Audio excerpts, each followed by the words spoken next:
Can you guess what I'm doing with strawberries on Valentine's Day? Chocolate-covered strawberries, of course. Today, I'm gonna make some chocolate-covered strawberries and talk to you about romance in books and in writing. I'm going to take it kind of in a few different directions, just talk about it in general terms, but something I definitely want to touch upon are what, in my opinion, are some of the most controversial tropes related to romance in books, which I believe are going to be love triangles, and this might even be the most hated trope out there, miscommunication. Hot take, I don't necessarily hate the miscommunication trope, even in romance. Can you tell this isn't my first take drying strawberries while talking about romance? Just ignore that. We're gonna dive right into the origins of how I started writing romance, because it's actually kind of funny. I started writing very seriously, and do you need to be airlifted? No, don't run away. Whee! Bye. As I was saying, I started writing seriously in about September of 2020. So I was 16 at the time. I was writing my first book. I guess it would be an adventure novel is the best way to describe it. And I was very firm that I did not want romance in it. There was guy and girl main characters, didn't want any of that. I went so far as to swear to myself, I'm never going to write romance because every book has romance in it and I don't want to write it and it's not necessary. And 6 months after that, I wrote a romance novel. So what happened? I honestly have no idea, but ever since, my books all have romance. Except for The Empty Manger, but the kids are in elementary school, so we're just not going to go there. Isn't this a cute little container? While I dry my extra fancy $10 strawberries, I'm going to dive right into what I believe are some of the most controversial tropes in romance. First off, the love triangle. Now, I have mixed feelings on the love triangle because I hear people say they don't like it, and yet I don't see it that often. When I think of love triangles, I think of the Hunger Games. I think of Katniss, Peeta, and Gale. And technically, I think Percy Jackson is in a minor love triangle at some point. And I can think of a couple other sub-tropes of love triangles in books. But you're going to have to tell me what it is about them that makes people think of them as a main romance type of trope when it comes to complaining about romance tropes. I don't particularly like love triangles, and I think the reason a lot of people feel that way is because it's a trope that sparks stress in the reader.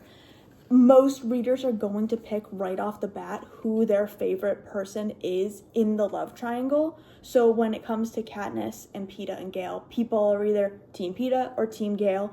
There's no in between, and it's only stressful for them to watch Peeta start to win or Gale start to win and back and forth. So I think that's what the problem is with the love triangle. But you're going to have to tell me what you think. Are love triangles corny? Are they realistic? I don't think they really play out in real life, yet they're somewhat popular in the book community. This is what my chocolate looks like. They're Ghirardelli, I think I'm pronouncing that right, milk chocolate wafers. I'm gonna pour just a bunch of them in here. It says to microwave it for 30 seconds, stir thoroughly, and then repeat in 15-second cycles. It feels backwards to me not to use milk, but it says in the instructions to just start microwaving, so we're gonna give it a try. Are you ready to talk about miscommunication? Perfect. I'm gonna try a small one first.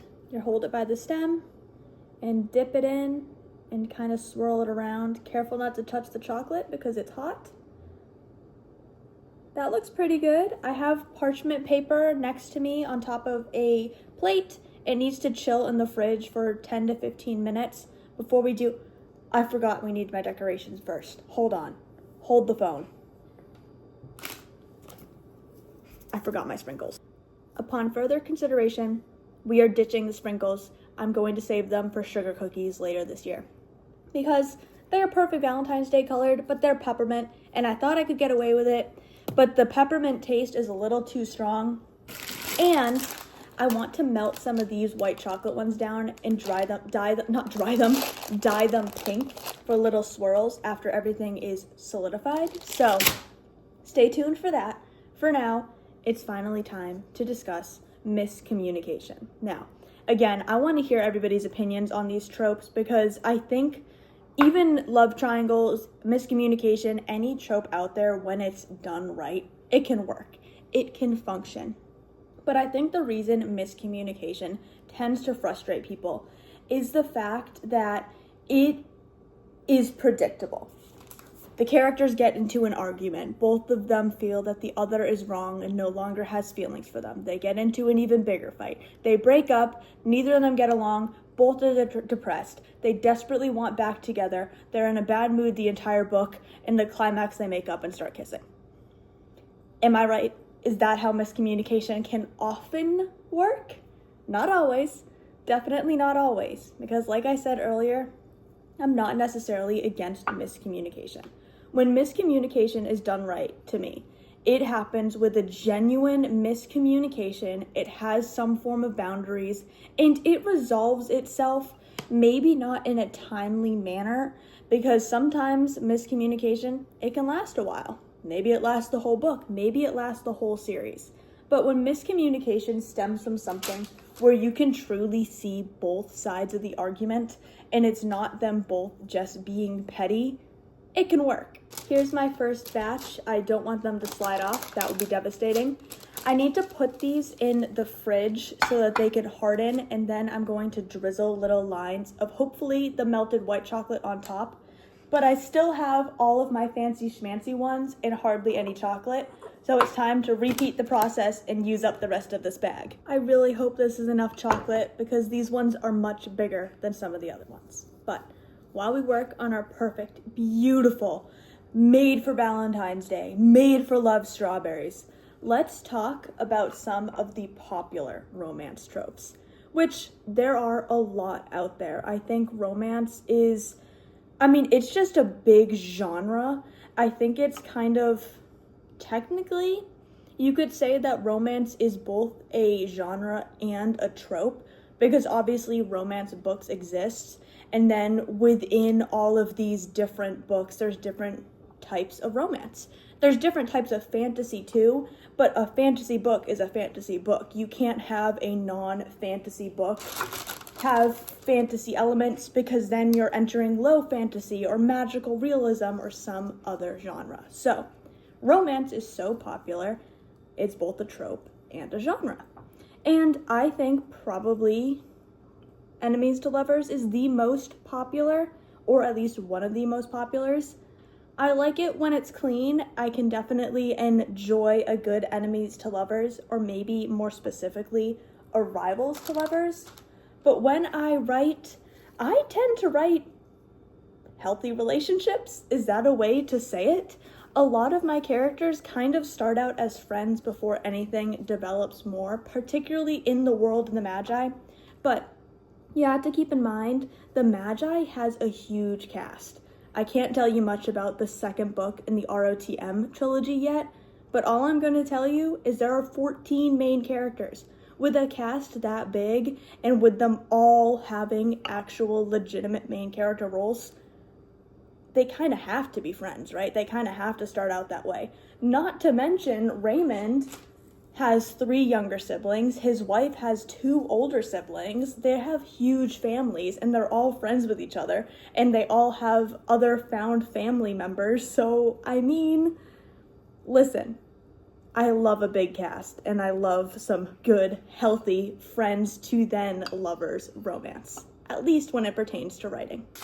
I have 5 strawberries left, so I'm going to find a spot for these in the fridge, and then we need to move some things around. I'm going to dip the last 5 into melted white chocolate. I'm saving this, I just stuck my finger in it. I'm saving this to drizzle over some of them. I'm going to dye and drizzle some of the white chocolate. I need a sheet pan so I can do all of this drizzling, and our fridge is full of leftovers from the Super Bowl, so I don't even think those are gonna fit until I take the rest out. So, quick intermission, I will be back shortly, I promise. These might be premium chocolate chips, but it melts it just feels thicker. With that being said, it's probably because it's not specifically made to melt down like the rest of the other chocolate is, but I mean, it works. It definitely works. So I'm going to dip my last 5, put them here, and then we get to decorate and make them fancy. I cheated. I already took them out and put them on a pan. I'll give you a little overview in a minute. My sleeves are rolled up. We are at a very serious stage. We need to dye our white chocolate. Step number 1. We are going to, hopefully not have an issue, putting our melted white chocolate into a plastic deli cup. Should be fine. I'm pouring it in here so I don't risk staining any glassware pink. So I have this here. I have this little thing of pink dye. I'm going to open it carefully and not spill it. You know what? And not spill it on anything. It's still sealed. Oh, it's one of the ones that you have to stab open. Okay. I'm scared. There we go. Okay. Here we go. Get a little pink. Get more pink. It's on the thing. And we mix it in. It's just, I think this is really, oh wow. That's not normal. It immediately started congealing. Oh, it's like pasty.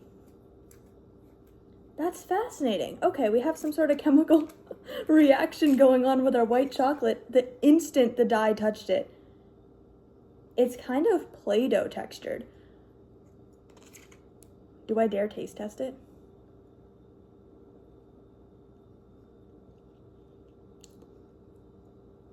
Tastes like white chocolate.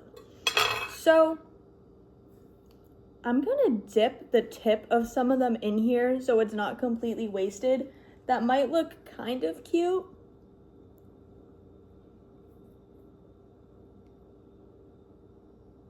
I take it back. We're just throwing this out because that...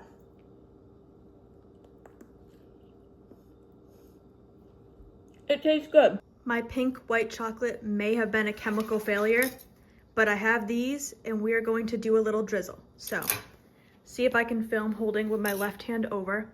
I have melted chocolate here. I'm going to dip it. I'm going to dip it and I'm letting it run dry, which is kind of not smart. Come on.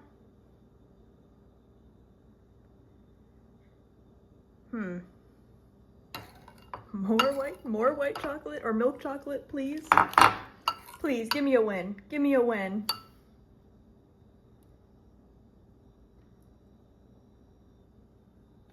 That's a really sad looking strawberry. I guess it's kind of working. I think the one-handed is doing me wrong. I figured out the trick. I have to hold the bowl over it, get the chocolate kind of to the edge, and immediately go from the bowl to the strawberry. And let's do this one here. And there we go. Hey, these are turning out better than I expected. Are they the prettiest? No, not necessarily, but if I had a boyfriend and he made me strawberries like this, I would be the happiest girl in the world. And I sincerely hope that if your boyfriend or girlfriend does this for you this Valentine's Day, you are also the happiest guy or girl in the world. And if you're not, and you make fun of them for being awkwardly congealed and chemically reacted, pink, strawberry, milk, chocolate, whatever happened to those, well, that's a real life romance trope, worse than the miscommunication. And I said what I said. This is what I would call a Valentine's Day win. And even the white chocolate ones look much better once they have the milk chocolate drizzle. Thank you for watching this video. I hope you enjoyed the minorly chaotic process of making these strawberries for Valentine's Day. And I hope my controversial romance trope takes didn't scare you off too much. You'll have to let me know down below if you agree or disagree with my opinions, or is there another trope I should have added to the least popular list? And for some positivity, what are some of your favorite tropes? I love friends to lovers. Even enemies and rivals to lovers is a popular favorite that I also tend to like. I enjoy when it's done right, love at first sight. It really just depends on how the author handles the trope as well as the characters. There's not really any bad tropes out there. There's just some that are more or less popular than others. So, with all of that being said, thank you again for watching. Happy Valentine's Day. and whatever time it is, morning, evening, or night, have a great day.